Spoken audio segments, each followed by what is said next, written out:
Morning. It's the afternoon, but good morning, still the same. I had been thinking about some of the things I've talked about so far, and I doing that habit again, and I realised that when it comes to OCD disorder and Tourette syndrome, they both have a different ending, which I hadn't actually sort of thought about. One's a disorder, one's a syndrome. So I started to think, well, what is the difference between those two words? You can look them up in a dictionary. I wanted to quickly just read what I have found, and I've got it from what I believe to be a reputable, I'm not going to cut this out, reputable source. So this is from healthwriterhub.com. And what is the difference between diseases, disorders, syndromes, and conditions? Well, it does start to get complicated, doesn't it? Well, what is a disorder? Definition of a disorder: a disruption of the disease to the normal or regular functioning or functions of the body or part of the body, which makes sense with OCD disorder because squeaky chair. Which makes sense because OCD is very much a disorder like that because I'm now going to bother with a squeaking chair. Don't just sit still. Don't move. Right, okay. I'm not cutting these things out.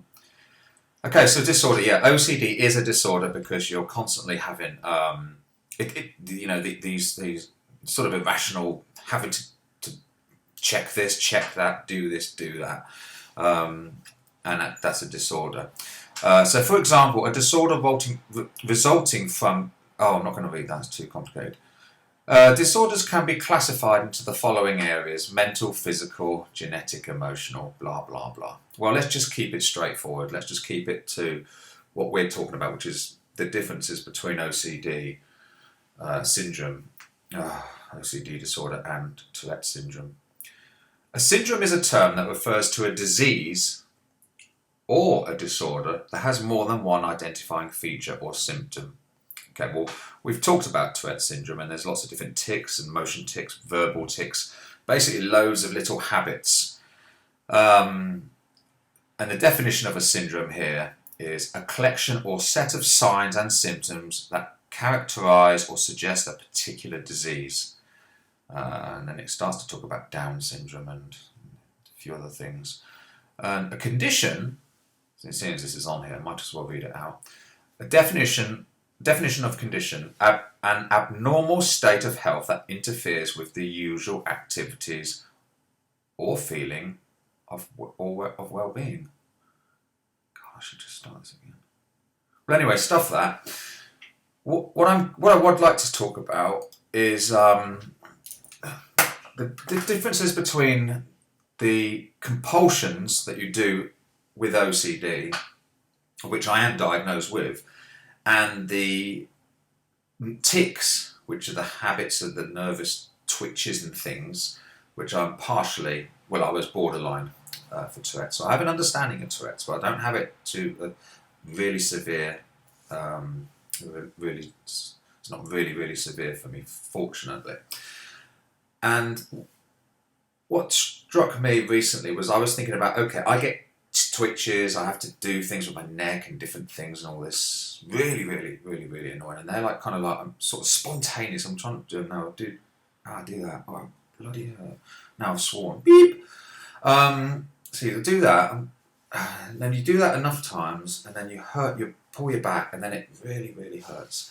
So getting back on track. With Tourette's, it's tics, twitches, habits, making grunting noises, making various different things. They're impulsive. You have to sort of do them immediately.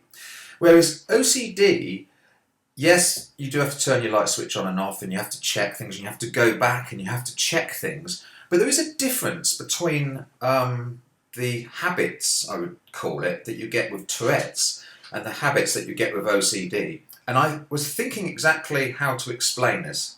And I think the only way I can explain it is OCD is possibly slightly more mental or it's more of a mental it's more not orientation.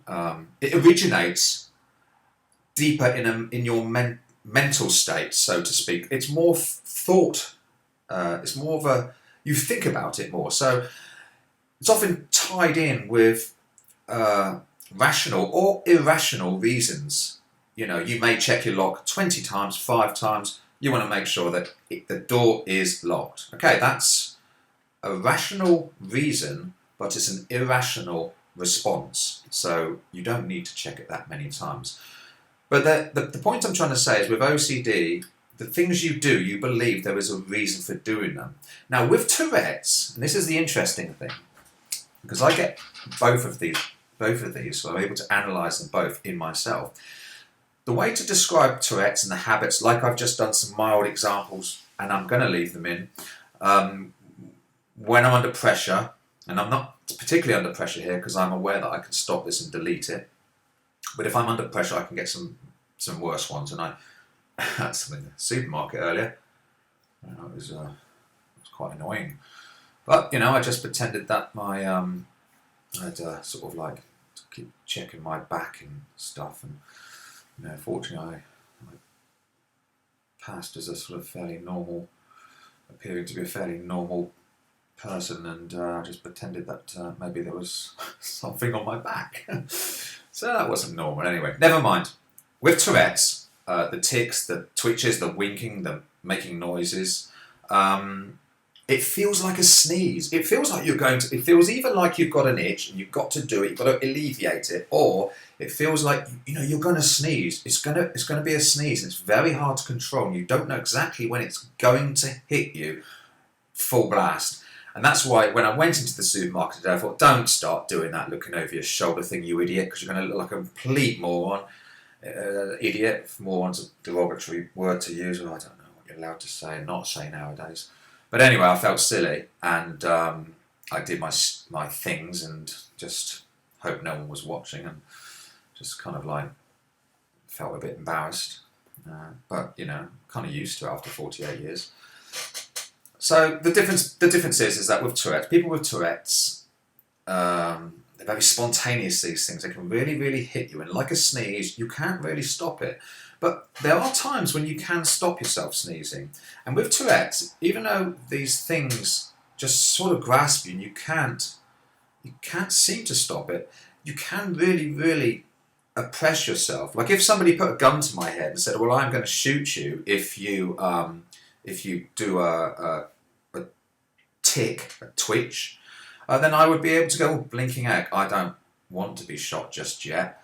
Maybe another 10 years. But I don't want that to happen just yet. So I'm really, really going to hold that in. But it is like suppressing a sneeze, your hands out of your mouth, and just really struggling. No, I'll cut that out. I will cut that bit out. I just cut that little bit out because it just really wasn't making any sense. But I'll leave you with that, and will be coming back to my videos over time as I get more comfortable doing them, and I'm able to put across what I'm trying to say. But I do believe in being raw and open and honest from the heart, and not making it all fancy and overly professional. I just want to use the experience that I've gleaned over the years to maybe help or encourage. If anyone wants to ask me some questions, I will read through the comments, and I'll be happy to try my best to answer them. But as I said, I'm not a doctor, I'm not a psychologist. I'm 48, so I've had a lot of years experience, and I've found a lot of coping mechanisms that work for me, and I'm more than happy to share them in some other videos. So thanks again.